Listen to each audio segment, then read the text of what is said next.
Hello students, welcome to the GTU studies and the subject Material Science and Metallurgy for the chapter Solidification and Theory of Alloys for the topic Solidification and Nucleation and Growth.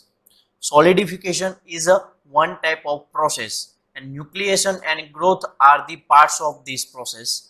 So I will explain these three terms solidification, nucleation and growth in this video lecture. First of all, હું તમને સોલિડિફિકેશનનો meaning સમજાવી દઉં.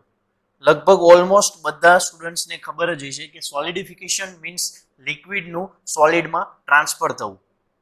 તો સોલિડનું જ્યારે લિક્વિડમાં transfer થાય તો એ પોઈન્ટને આપણે મેલ્ટિંગ પોઈન્ટ કહેતા હોઈએ છીએ. એટલે કે કોઈ મેટલ છે જે સોલિડ ફોર્મમાં છે, તમે એને ગરમ કરો, હીટિંગ કરો એટલે અમુક ટેમ્પરેચરે આવીને એ લિક્વિડ ફોર્મમાં ટ્રાન્સફર થઈ જશે. હવે તમે ઊંધું કરો, ઉલટું કરો, લિક્વિડ ફોર્મમાં આવે છે ત્યારે એનું ટેમ્પરેચર ધીમે ધીમે રિડ્યુસ કરતા જાઓ. તો જે ટેમ્પરેચર એ સોલિડમાં ટ્રાન્સફર થઈ જાય એને આપણે મેલ્ટિંગ પોઈન્ટ ટેમ્પરેચર જ કહેશું અથવા સોલિડિફિકેશન ટેમ્પરેચર. એટલે લિક્વિડનું સોલિડમાં ટ્રાન્સફર કરવાનું છે. તો કઈ રીતે પાર્ટિકલ્સ છે કમ્બાઈન થઈને લિક્વિડમાંથી સોલિડ બને છે એ આપણે આ વિડીયોની અંદર જોઈએ. તો સૌથી પહેલા સોલિડિફિકેશનને ટેકનિકલ વર્ડ્સમાં જો તમારે એક્સપ્લેન કરવી હોય તો it is a phase transition in which a liquid turns into a solid. Phase transition એટલે ફેઝ ચેન્જ થવો. શેમાંથી શેમાં થાય છે? લિક્વિડમાંથી સોલિડ બનવું. When its temperature is lower, જ્યારે એનું ટેમ્પરેચર ઘટાડવામાં આવે બિલો ઇટ્સ ફ્રીઝિંગ પોઈન્ટ, એને જે ફ્રીઝિંગ પોઈન્ટ છે ત્યાંથી ઓછું કરવામાં આવે. એટલે કે સપોઝ આપણી પાસે વોટર છે, એનો ફ્રીઝિંગ પોઈન્ટ કેટલો હોય? 0 ડિગ્રી સેલ્સિયસ. જો તમે વોટરનું 0 ડિગ્રી સેલ્સિયસ કરતાં ઓછું ટેમ્પરેચર કરો એટલે સોલિડમાં આઈસમાં કન્વર્ટ થઈ જશે. એવી જ રીતે દરેક મેટલ કે એના એલોઇસની અંદર મેટીરિયલ છે લિક્વિડ ફોર્મમાં હોય તો ફ્રીઝિંગ પોઈન્ટથી ઓછા ટેમ્પરેચરે લાવશો એટલે સોલિડ ફોર્મમાં ટ્રાન્સફર થઈ જશે. આવું શું કામ બને છે? તો જ્યારે કોઈ પણ સોલિડ જે છે એના ફ્રીઝિંગ પોઈન્ટ કરતાં ઉપરના ટેમ્પરેચરે છે ત્યારે એની એનર્જી છે એ વધારે છે અને લિક્વિડની એનર્જી ઓછી છે એટલે લિક્વિડ ફોર્મમાં સ્ટેબલ હોય છે. એટલે ફ્રીઝિંગ પોઈન્ટ કરતાં વધારે ટેમ્પરેચર હોય ત્યારે એ લિક્વિડ ફોર્મમાં હશે કારણ કે એમાં વધારે સ્ટેબલ હોય છે. જ્યારે ફ્રીઝિંગ પોઈન્ટ કરતાં નીચે સોલિડ જે છે એની એનર્જી ઓછી હોય છે અને લિક્વિડની એનર્જી વધી જાય છે એટલે સોલિડ છે વધારે સ્ટેબલ હોય છે. એટલે ફ્રીઝિંગ પોઈન્ટની નીચે આપણને શું મળે છે? સોલિડ મળે છે. એટલે ટૂંકમાં એનર્જી રિલેટેડ જ ટર્મ્સ છે કે ક્યારે સોલિડ બને ક્યારે લિક્વિડ બને. So, the solidification of metals and their alloys is important in various industrial process. તો મેં જેમ એક્સપ્લેન કર્યું એવી જ વસ્તુ હું તમને કંઈક ફરીવાર વર્ડ્સની અંદર એક્સપ્લેન કરી દઉં કે the energy of liquid is less than that of solid above the melting point or freezing point. Hence, liquid is stable above the melting point. Below the melting point, the energy of liquid becomes more than that of solid. So the below the melting point, the solid becomes more stable than the liquid. So below the melting point, liquid gets converted into solid during cooling and it is known as a solidification process. Solidification process છે એને બે પાર્ટમાં આપણે divide કરી શકીએ. First છે nucleation અને second છે growth. એટલે પહેલા સ્ટાર્ટિંગમાં જે લિક્વિડના જે પાર્ટિકલ્સ છે એ કમ્બાઈન થશે અને ન્યુક્લિયર બનાવતો જશે એટલે ન્યુક્લિયસ બનતા જશે અને ઘણા બધા ન્યુક્લિયસ છે એનો ગ્રોથ થતો જશે. એટલે પહેલા ન્યુક્લિએશન થશે અને પછી એનો ગ્રોથ થશે. એટલે બે ટાઈપમાં આપણે સોલિડિફિકેશન પ્રોસેસને ડિવાઈડ કરી શકીએ. જે ન્યુક્લિએશન એન્ડ ગ્રોથ એમ કરીને ઘણીવાર ક્વેશ્ચન છે એ એક્ઝામમાં પૂછાઈ ગયેલો છે એટલે આઈએમપી છે. તો સૌથી પહેલા ન્યુક્લિએશન એટલે શું થાય?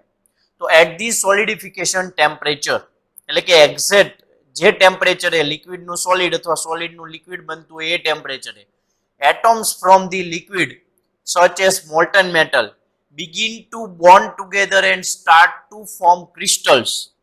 જે લિક્વિડમાં રહેલા એટોમ હતા એ જ્યારે સોલિડિફિકેશન અથવા ફ્રીઝિંગ ટેમ્પરેચરે આવશે ત્યારે એકબીજા સાથે બોન્ડ બનાવશે અને ધીમે ધીમે શું ક્રિએટ કરશે? આખું એક ક્રિસ્ટલ સ્ટ્રક્ચર તૈયાર કરશે.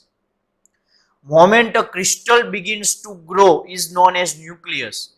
જ્યારે પણ ક્રિસ્ટલ છે એ ગ્રો કરે એટલે કે ઇન્ક્રીઝ થાય એની સાઇઝ એટલે કે વધવાનું સ્ટાર્ટ કરે ત્યારે એ જે ક્રિસ્ટલ બને છે એને ન્યુક્લિયસ કહેવાય. એન્ડ જે પોઈન્ટે આવું થાય છે એ પોઈન્ટને કહેવાય nucleation point. Like that suppose આપણે કોઈ એક રાઉન્ડની અંદર ઘણા બધા એટોમ્સ છે એવું ડિસ્ક્રાઇબ કરી દઈએ. રાઉન્ડ એટલે એક આખું એક પાર્ટિકલ્સ છે, મટીરિયલ, મેટલ. એની અંદર નીચે અંદર નાના નાના સ્ક્વેર દેખાય છે.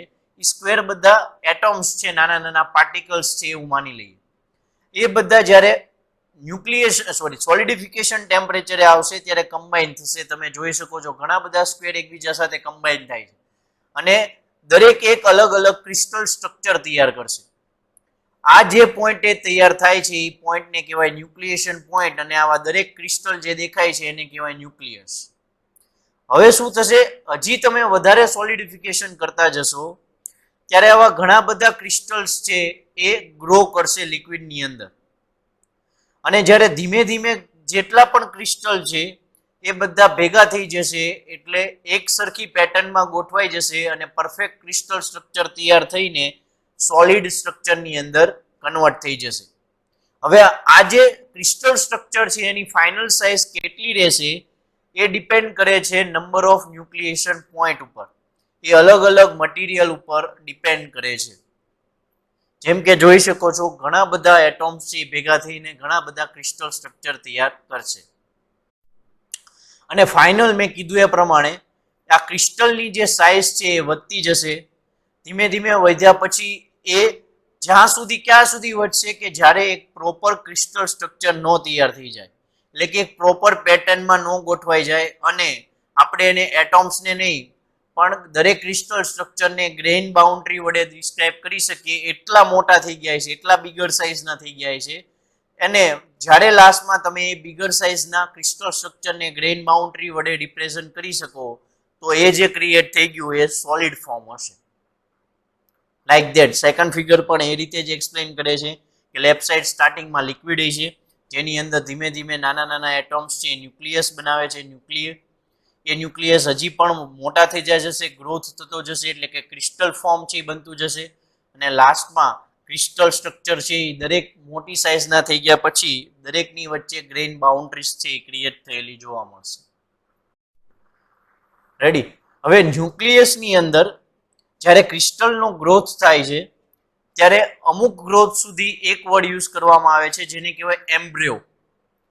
શું છે તો કે an embryo is an tiny particle of solid that forms from the liquid as atoms clustered together. જ્યારે પણ લિક્વિડના એટોમ્સ છે એ બધા ભેગા થશે એક સાઇઝ સુધી, જ્યારે એ ભેગા થઈને બનાવે છે તે સાઇઝને એમ્બ્રિયો કહેવાય.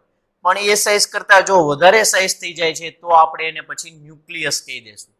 એટલે કે the embryo is unstable and may either grow into a stable nucleus or redissolve. એટલે એમ્બ્રિયો છે એ અનસ્ટેબલ જ હોય છે મોસ્ટ ઓફ કેસમાં, તો જ તે એનું વધારે ગ્રોથ થઈને તમને શું મળશે, ન્યુક્લિયસ મળશે. So nucleus is a tiny particle of solid that forms from the liquid as atoms clustered together. Because these particles are large enough to be stable, nucleation has occurred and growth of the solid can begin. એટલે સ્ટાર્ટિંગમાં embryo create થશે ને એમાંથી શું create થશે, nucleus. આ રીતે આખી પ્રોસેસ છે અને તમે ડિસ્ક્રાઇબ કરી શકશો. સ્ટાર્ટિંગમાં લિક્વિડની અંદર ઘણા બધા એટોમ્સ હશે જે લેફ્ટ સાઈડ આપણે કહી દઈએ ક્લસ્ટર ઓફ એટોમ્સ. એ બધા ભેગા થઈને અમુક સાઇઝ સુધી જે બનાવશે એને કહી દઈએ એમ્બ્રિયો. હજી એ સ્ટેબલ બનવા એનું ગ્રોથ થશે એટલે બનશે ન્યુક્લિયસ. ન્યુક્લિયસ છે એને ઘણા બધાને ભેગા કરો એટલે પરફેક્ટ ક્રિસ્ટલ સ્ટ્રક્ચર તૈયાર થયું એવું કહેવાય. અને દરેકને ગ્રેઇન બાઉન્ડ્રી વડે રિપ્રેઝન્ટ કરો એટલે દરેક ક્રિસ્ટલ સ્ટ્રક્ચરને ગ્રેઇન્સ છે એવું કહી શકાય. આખી પ્રોસેસ છે ન્યુક્લિયસની. The nucleation and growth transformation may be of two types. બે ટાઈપના ન્યુક્લિએશન હોઈ શકે છે, જેમાં ફર્સ્ટ છે હોમોજીનિયસ ન્યુક્લિયસ. એટલે કે હોમોજીનિયસ નો મિનિંગ શું થાય, સિમ્પલ, એક સરખું. મીન્સ જે ન્યુક્લિયસ ક્રિએટ થાય છે એ બધા એક સરખા ફોર્મમાં થતા હોય છે તો એને હોમોજીનિયસ એવો વર્ડ રિપ્રેઝન્ટ કરી શકાય, એટલે એને કહેવાય હોમોજીનિયસ ન્યુક્લિએશન. એટલે કે homogeneous nucleation is what, formation of a critically sized solid from the liquid by clustering together of a large number of atoms at a high under cooling without any external interface, એટલે homogeneous nucleation create થશે. અને second type છે હિટ્રોજીનિયસ nucleation, એટલે એક સરખું નહીં ટૂંકમાં, એટલે કે formation of critically side solid from the liquid on an impurity surface. Impurity means કે પ્યોરિટી નહીં હોય જળવાયેલી, એટલે ક્યારેક છે એ સ્ટ્રક્ચર અલગ હશે, ક્યારેક છે અલગ હશે, એટલે ન્યુક્લિએશન છે એ એક સરખું નથી એવું કહી શકાય, એટલે કે હિટ્રોજીનિયસ ન્યુક્લિએશન ક્રિએટ થશે. Ready? In practice homogeneous nucleation rarely take place. આપણને પણ ખબર છે કોઈ દી એક સરખી વસ્તુ છે એ લગભગ બહુ ઓછી રેર કેસમાં જોવા મળતી હોય છે. તો એવું જ મટીરિયલમાં પણ થશે સોલિડિફિકેશન વખતે. સોલિડિફિકેશન વખતે જે ન્યુક્લિએશન થાય છે એની અંદર જે આપણે બે ટાઈપ કહીએ છીએ, હોમોજીનિયસ અને હિટ્રોજીનિયસ. એમાં હોમોજીનિયસ મીન્સ એક સરખું છે રેર કેસમાં જ પોસિબલ છે, એટલે જ્યારે પણ રિયલ પ્રેક્ટિસમાં જશું ત્યારે મોસ્ટ ઓફ કેસની અંદર હિટ્રોજીનિયસ ન્યુક્લિએશન તમને જોવા મળશે. હવે ન્યુક્લિએશન છે ફાઇનલ ક્રિસ્ટલ સ્ટ્રક્ચર અને ફાઇનલ ગ્રેન્સ બને છે, એ શું કામ બને છે? કારણ કે એનો ગ્રોથ થાય છે. એટલે ન્યુક્લિએશન પ્રોસેસ પછીનો મેઇન પ્રોસેસ છે growth. Once solid nucleation form, એટલે કે એકવાર સોલિડ ન્યુક્લિયસ બની ગયું ત્યારે એને ફાઇનલ ક્રિસ્ટલ સ્ટ્રક્ચર ગ્રેઇન બનવા માટે એની સાઇઝ ઇન્ક્રીઝ થવી પડશે, એટલે કે એનો ગ્રોથ થવો પડશે. મીન્સ કે growth occurs as atoms are attach to the solid surface. Growth is the physical process by which a new phase increases in size. In the case of solidification, this refers to the formation of a stable solid particle as the liquid freezes. આ જે છે કેસની અંદર આપણે formation જે થાય છે solid પાર્ટિકલનું એ કેવા બનશે? સ્ટેબલ. ક્યારે બનશે? જ્યારે એની સાઇઝ છે વધશે ત્યારે, એટલે કે ન્યુક્લિએશનની સાઇઝ વધવી એટલે એને કહેવાય growth. Nature of the growth of solid depends on how heat is removed from the system. જ્યારે તમે ન્યુક્લિયસની સાઇઝ વધારશો, એનું જ્યારે ગ્રોથ કરશો ત્યારે એમાંથી હીટ રિમૂવ કરવી પડે છે, અને હીટ રિમૂવ કઈ રીતે કરો છો એના ઉપર ડિપેન્ડ કરે છે કે ગ્રોથ છે એ કેવો થશે. Sensible heat and latent heat is to be remove. તમને સેન્સિબલ હીટ અને લેટન્ટ હીટનો કોન્સેપ્ટ છે એ એન્જિનિયરિંગ થર્મોડાયનેમિક્સની અંદર આવતો હોય છે કે જે હીટ આપવાથી ટેમ્પરેચર છે એ વધે તો એને સેન્સિબલ હીટ કહેવાય, અને જે હીટ આપવાથી ટેમ્પરેચરની અંદર કોઈ ચેન્જ ન આવે, ટેમ્પરેચર કેવું રહેશે? કોન્સ્ટન્ટ, તો એને લેટન્ટ હીટ કહેવાય. આવું જ રિમૂવ કરતી વખતે પણ થાય. જે હીટ રિમૂવ કરતી વખતે ટેમ્પરેચર ઘટે તો એને સેન્સિબલ હીટ કહેવાય, અને જે હીટ રિમૂવ કરતી વખતે ટેમ્પરેચર કોન્સ્ટન્ટ રહે તો એને લેટન્ટ હીટ કહેવાય. જ્યારે તમે પાણીને ગરમ કરશો ત્યારે વોટર છે એ સ્ટાર્ટિંગમાં એનું ટેમ્પરેચર વધશે, એટલે કે એને હીટ આપશો ત્યારે એનું ટેમ્પરેચર વધશે. ક્યાં સુધી? 100 ડિગ્રી સેલ્સિયસ સુધી. પછી હજી થોડુંક વધારે હીટ આપવા માંડશો તોય ટેમ્પરેચર 100 સુધી જ રહેશે. શું કામ? કારણ કે પાણીની પૂરેપૂરી સ્ટીમ વરાળ ન બની જાય ત્યાં સુધી ટેમ્પરેચર કોન્સ્ટન્ટ રહે છે. તો ટેમ્પરેચર કોન્સ્ટન્ટ રહે છે ત્યારે તમે હીટ આપો છો તો એ હીટ લેટન્ટ હીટ છે, અને સ્ટાર્ટિંગની હીટ સેન્સિબલ હીટ છે. The manner in which the latent heat is lost determines the growth mechanism. જ્યારે પણ લેટન્ટ હીટ તમે રિમૂવ કરવામાં આવશે ત્યારે જે એકચ્યુઅલમાં એ મેનર છે જે પ્રમાણે ગ્રોથ થાય છે એ ગ્રોથ મિકેનિઝમ રિપ્રેઝન્ટ કરશે. There are two growth mechanisms are present, planar growth and second is dendritic growth. The difference in planar and dendritic growth arises because of the difference in sink for the latent heat. Latent heat છે એ જ્યારે remove કરો છો એના કારણે planar growth અને ડેન્ડ્રિક growth છે અલગ અલગ મળે છે. મીન્સ ક્યારે પ્લાનર ગ્રોથ મળશે? The heat is dissipated through the crystal, that is the growing crystal is colder than the melt. Here a solid bulge into a liquid would melt again because the temperature in the bulge is above Tm. Tm is the mean temperature. Therefore, one obtains a stable flat solidification front. Any small protuberance that begins to grow on the interface is surrounded by liquid above the freezing temperature. જ્યારે પણ એક small particles છે એ growth કરવાનું start કરશે ત્યારે એ આજુબાજુથી લિક્વિડથી ઘેરાયેલો હોય છે સ્ટાર્ટિંગમાં, કારણ કે ફ્રીઝિંગ ટેમ્પરેચર ઉપર ટેમ્પરેચર હોય છે, અને જ્યારે જ્યારે એનું ગ્રોથ થતું જશે એમ ટેમ્પરેચર ડાઉન થતું જશે.